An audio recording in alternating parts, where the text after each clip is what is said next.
आज शेख तव्वाब जो कारपोरेशन का कर्मचारी है, ऑफिसर है, उसको भी एसआईटी ने अरेस्ट करके आज कोर्ट में पेश किया। 24 तारीख तक के पीसी मिली है पुलिस डिपार्टमेंट को। और जो इल्ज़ामात, मैं खुद कोर्ट रूम में मौजूद था, और जो इल्ज़ामात पुलिस ने एसआईटी ने जो लगाई तव्वाब शेख पर कि वो दस्तखत उसकी है या नहीं है वो चेक करना है, किन किन लोगों से इसके कॉल पे बातचीत हुई है वो चेक करना है, बैंक अकाउंट चेक करना है, ये छोटी छोटे इल्ज़ामात लगाकर असल में बड़ी मछलियों को एसआईटी छोड़ना चाहती है।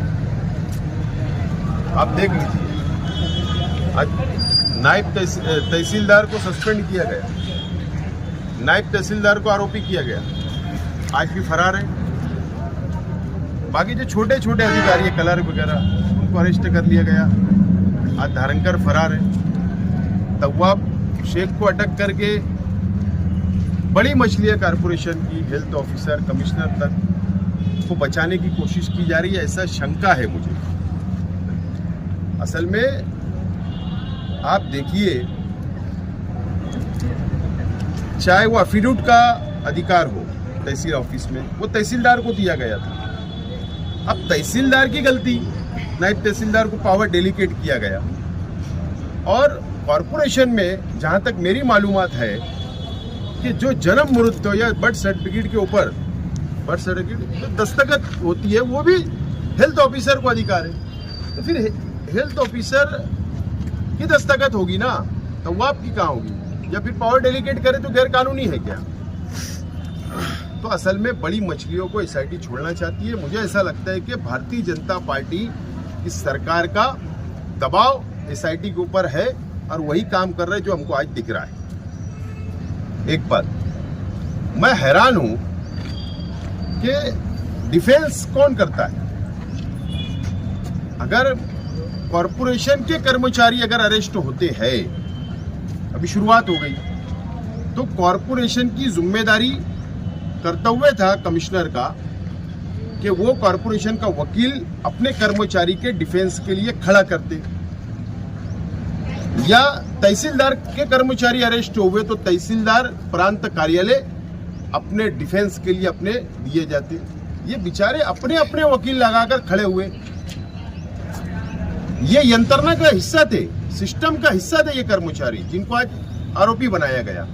तो उनके लिए वहां की एजेंसियां ने, यानी कारपोरेशन ने, तहसील ऑफिस ने खड़ा रहना चाहिए था, अपना वकील खड़ा करना चाहिए। इसका मतलब जो इल्जाम एसआईटी लगा रही है कि प्रांत कार्यालय चोर है या कारपोरेशन चोर है, भ्रष्ट कारोबार है, जो एसआईटी लगा रही, इसका मतलब तुम मान्य कर रहे हो। तो होना यह चाहिए था कारपोरेशन और तहसील कार्यालय ने अपना वकील खड़ा रह के डिफेंस करना कि जो हमने किया सब सही किया, जो एसआईटी बनी ये गलत बनी, और जो सरकार ने इल्जाम लगाया वो गलत लगाया। इस तरीके से कामकाज होना चाहिए था, लेकिन ऐसा नहीं करते हुए छोटे छोटे लोगों को आरोपी बना के बड़ी मछलियों को छोड़ने का संयंत्र रचा गया है। और भारतीय जनता पार्टी की सरकार इस तरीके का संयंत्र रचकर ये काम मालेगांव को बदनाम करने के लिए कराना चाहिए। इसमें विधानसभा में या पार्लियामेंट में उठनी चाहिए थी, जहां से इसका कुछ हल निकलता, लेकिन अभी तक के कोई हल निकल नहीं पा रहा है। अब हम लोग माइनॉरिटी डिफेंस कमेटी, अभी आप देख रहे हैं कि हमने हमारे एडवोकेट खान साहब, एडवोकेट आरिफ भाई, तौसीफ भाई, इनको खड़ा किया, वो डिफेंस हम लोग कर रहे हैं। हम लोग भी वक्त निकाल कर पुलिस स्टेशन जाते, एसआईटी ऑफिस जाते, कोर्ट में आते, हम लोग जितना हो सकते हम लोग मदद कर रहे हैं, बाहर रहकर जो हमारी जिम्मेदारी हम लोग पूरी कर रहे हैं। लेकिन मेरा तो सवाल आप मीडिया वालों से, आप लोगों से मेरा सवाल है, मैं भी 5 साल एमएलए रहा, मैं भी 5 साल असेंबली की कार्रवाई में मैंने भी हिस्सा लिया, तजुर्बा है। निहाल अहमद साहब के घराने को भी तजुर्बा है, जो पॉलिटिक्स में आज एक्टिव है, उनके बच्चे, उनके परिवार के। हमने विधानसभा को बहुत करीब से देखे, मेरे वालिद की एमएलए। एक आज के एमएलए बजट पे चर्चा करते करते बीच में सिर्फ 1.5 मिनट का बोल देना कि उनको अनुमान हुआ होगा बहुत गरीब रहते हैं मालेगांव में, बहुत शर्म बस्तियां नजर आ रही है, इसलिए उनको लगा होगा किरीट सोमैया को कि यहाँ बांग्लादेशी रहते होंगे। अरे ये कोई एमएलए है? ऐसे फटीचर सवालात। अरे सीधा बोलना चाहिए था एमएलए कि एसआईटी तुमने बनाई, तुम जुल्म कर रहे हो, एसआईटी गलत कार्रवाई कर रही है, एक भी रोहिंग्या एक भी मुसलमान बांग्लादेशी यहाँ नहीं है, हम पर जुल्म हो रहा है, बंद होना चाहिए। कौन से एक्टर से की धड़ल्ले से बोलना पड़ता है? तुम तो चापलूसी की बातें वहां कर रहे हो, सरकार की जबानी बोल रहे हो। खैर अब ये शहर समझे, लेकिन हमारी लड़ाई जो हमने हाथ में ली, हम लोग लड़ने वाले हैं।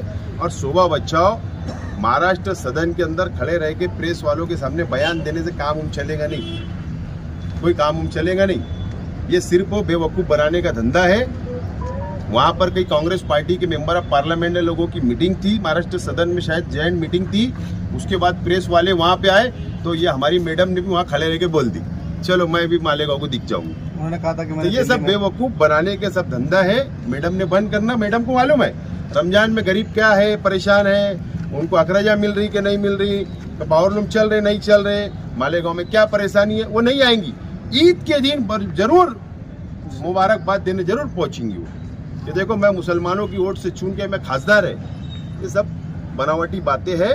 हम लोग फंस चुके हैं, इसी खासदार को भी चुन कर देकर अगर दूसरा कोई कैंडिडेट होता बीजेपी के अलावा तो हम सोचते तो उसको वोट देते तो अच्छा रहता। सर तो आपके साथ में महाजन को भी दोबारा अभी हाजिर किए थे, उसको और कोई आरोपी बनाएगा दूसरे केस में? हाँ, जो समझ में आ रहा है कि दूसरे सीआर में उसको ट्रांसफर लिया गया है और उसी सीआर में तवाब को भी लिया गया, जो नज़र आ रहा है। और शायद जो पुलिस ने आज रिमांड रिपोर्ट लाई थी तो शायद महाजन और तवाब का कोई कनेक्शन है क्या, उसकी इंक्वायरी के लिए शायद इसको भी इसमें ज्वाइन किया गया, ऐसा मुझे लगता है। तो शोभा आई पार्लियामेंट में और मुझे मौका मिलेगा तो उस पर बोलूँगी। आपकी जानकारी में है क्या उन्होंने सवाल लगाया था या फिर शहर के एमएलए ने, ये दोनों ने क्या वाकई सवाल लगाए थे? ऐसा है, अब उन्होंने लगाया होगा सवाल, दाखिल किया गया होगा अगर सवाल, तो प्रेस के सामने जाहिर करना, अगर हमने दाखिल किया नहीं लग रहा है ऐसा बोल दो।